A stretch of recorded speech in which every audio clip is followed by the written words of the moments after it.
আমরা তো শুধু লা ইলাহা ইল্লাল্লাহ পড়ছি, নাম লাগছে মোহাম্মদ, মুসলমান দাবি হয়ে গেল না। আল্লাহ রাসূল সাল্লাল্লাহু আলাইহি ওয়াসাল্লাম বলেছেন, মান আহাব্বা লিল্লাহ ওয়া আবগাদা লিল্লাহ ওয়া আতা লিল্লাহ ওয়া মানাআ লিল্লাহ ফাকাদ ইসতাকমালাল ঈমান। আহাব্বা লিল্লাহ ওয়া আবগাদা লিল্লাহ, যে ব্যক্তির ভালোবাসা হবে আল্লাহ তাআলার জন্য। কার জন্য? ওয়া আবগাদা লিল্লাহ, যে ব্যক্তির শত্রুতা হবে আল্লাহ তাআলার জন্য। ওয়া আতা লিল্লাহ, যে ব্যক্তির দান হবে আল্লাহ তাআলার জন্য। ওয়া মানাআ লিল্লাহ, যে ব্যক্তি দান করবে না এটাও হবে আল্লাহ তাআলার জন্য। ফাকাদ ইসতাকমালাল ঈমান, সে ব্যক্তি ঈমানের পরিপূর্ণতা অর্জন করবে। তার মানে আপনার শত্রুতা হবে কার জন্য?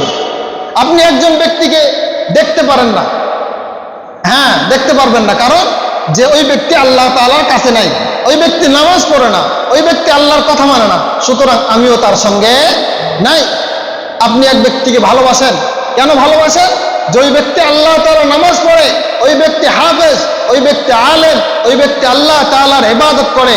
সুতরাং যে ব্যক্তি যার সাথে যার মহব্বত, তার সাথে তার কিয়ামত, সেই হিসাবে আমি তার প্রতি মহব্বত রাখি, ভালোবাসি, যাতে করে আল্লাহ তাআলা তার সঙ্গে আমাকে হাসর নাসর করে।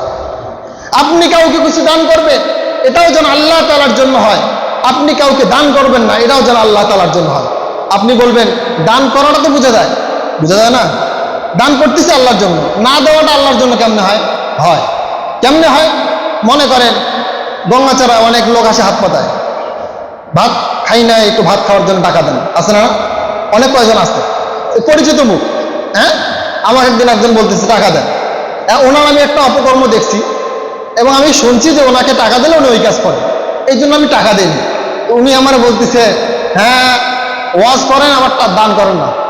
আমারও বলতেছে ওয়াজ করেন আবার দান করেন না। সম্ভবত উনি আমাকে চেনে, এই জায়গায় খতিব আছি বা কোনো জায়গায় মাহফিলে বয়ানে আমার দেখছে, এই জন্য এই কথাটা তিনি আমাকে বলছে। তা আমি হেসে হেসে বললাম, ঠিক আছে, আপনাকে আমি কিছু খাওয়াইতে রাজি, টাকা দিতে রাজি না, কারণ প্রকাশ্যে তিনি এই গুনাহের সঙ্গে লিপ্ত আছে। তো এই কথা আমি অনেক হাসি পাইছি আমার, যে কথা ঠিক আছে না, যুক্তিতে পাকা, কিন্তু উনি যে ওই কাজগুলো করে এগুলা। যাই হোক, সম্মানিত হাজিরিন, বলতেছিলাম যে ঈমানের পরিপূর্ণতা অর্জন করতে গেলে আমার সবকিছু আল্লাহ তাআলার জন্য হতে হবে। আর একজন ব্যক্তির এই ঈমানটাই তাকে জান্নাতের মধ্যে নিয়ে যাবে।